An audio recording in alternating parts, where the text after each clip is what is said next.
Hello, friends. Welcome to Creative Medicine. In this lecture, we will learn about A patient, a female patient came with amenorrhea, but with secondary sexual characters are normal.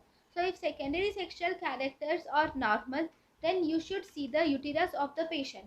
If uterus is present, then it is cryptomenorrhea, and if the uterus is absent, then we should do the karyotyping.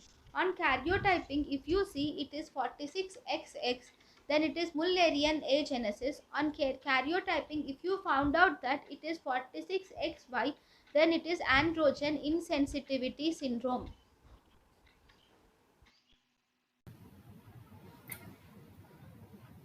thank you and thank you for watching.